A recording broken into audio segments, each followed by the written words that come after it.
таваҷҷӯҳ, дастгирӣ ва шароиту имконияти муосир ки аз ҷониби роҳбарияти олии мамлакат фароҳам оварда шуд, дар кӯтоҳтарин муддат рушди бемайлони соҳаи телевизион ва радиои тоҷикро таъмин ва фазои иттилоотии мамлакатро боэътимоду комилтар намуд. дар расми ифтитоҳи телевизиони илм ва табиат муовини сарвазири ҷумҳурии Тоҷикистон Матлубахон Сатториён, роҳбарияти кумитаи телевизион ва радио, вазорати маориф ва илм, Академияи миллии илмҳо ва дигар ниҳодҳои давлатӣ иштирок намуда бо пахши тугмаи рамзӣ расман ба фаъолияти ин шабакаи телевизионӣ оғоз бахшиданд. телевизиони илм ва табиат бо технологияи пешрафта муҷаҳҳаз гардонда шуда, барномаҳои он бо дақиқияти баланд, яъне дар формати HD пахш карда мешаванд. ёдовар мешавем ки асосгузори сулҳу ваҳдати миллӣ пешвои миллат, президенти ҷумҳурии Тоҷикистон муҳтарам Эмомалӣ Раҳмон зимни вохӯрӣ бо олимони мамлакат 18 марти соли 2020 ба роҳбарияти кумитаи телевизион ва радиои назди ҳукумати ҷумҳурии Тоҷикистон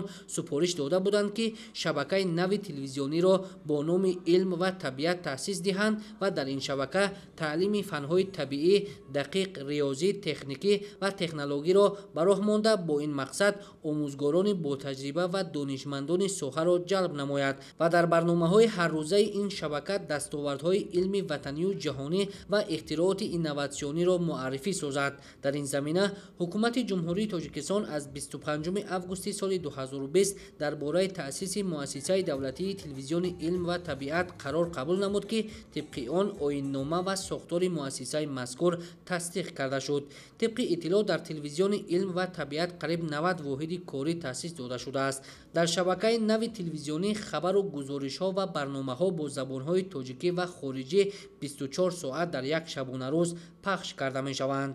ба фаъолият оғоз намудани шабакаи нави телевизионӣ барои ҷалб намудани олимон, донишмандон ба телевизион ва дар амри ба мардум расонидан ва оммавӣ намудани илм ва дастовардҳои илмӣ хизмати арзандае хоҳад намуд. 20 солаи омӯзиши фанҳои дақиқ, риёзӣ ва табиатшиносӣ эълон шудааст. таваҷҷӯҳи асосии шабакаи навтаъсис ба инъикоси ин илмҳо равона карда мешавад ва мо боварӣ комил дорем ки барои боло бурдани тафаккури илмии мардум, барои тақвият бахшидани тафаккури техникии мардум ва ҳамчунин барои бо дастовардҳои илму техника ошно намудани бинандагон шабакаи навтаъсис хидмат хоҳад намуд.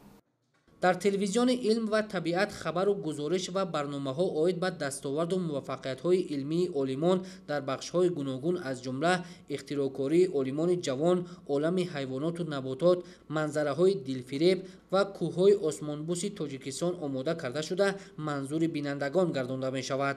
ҳамчунин бо назардошти саривақт огоҳ кардани аҳолӣ аз дастоварду навгониҳои илми тоҷик, татбиқи дастовардҳои илмӣ дар истеҳсолот ва ҷорӣ кардани таҷрибаҳои инноватсионӣ дар корхонаву ширкатҳои саноативу истеҳсолӣ ки муҳаррики асосии рушди илм мебошанд, барномаҳо ва хабару гузоришҳо пешниҳод мегардад. пас аз ифтитоҳ кардани телевизиони илм ва табиат, муовини сарвазири ҷумҳурии Тоҷикистон Матлубахон Сатториён дар ҳузури кормандони телевизион ва радио баромад кард таъкид кард ки бо ташаббус ва дастгирии бевоситаи пешвои миллат, президенти ҷумҳурии Тоҷикистон муҳтарам Эмомалӣ Раҳмон дар солҳои соҳибистиқлолӣ дар соҳаи телевизион ва радио таҳаввулоти ҷиддӣ ба вуҷуд омада, шабакаҳои нави телевизион ва радиои давлативу хусусӣ пай ҳам таъсис дода шуданд ва барои рушди телевизион ва радиои ватанӣ заминаи мусоид фароҳам оварда шуд. ман фикр мекунам як дастури созанда, дурандешона ва хиратмандонаи пешвои муаззами миллат аст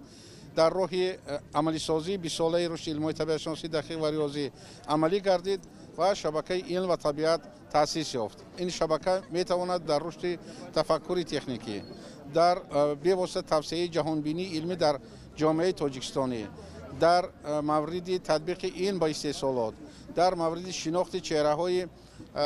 адабию фарҳангӣ ва сиёсии кишвар, дар тарғибу ташвиқи донишҳои техникӣ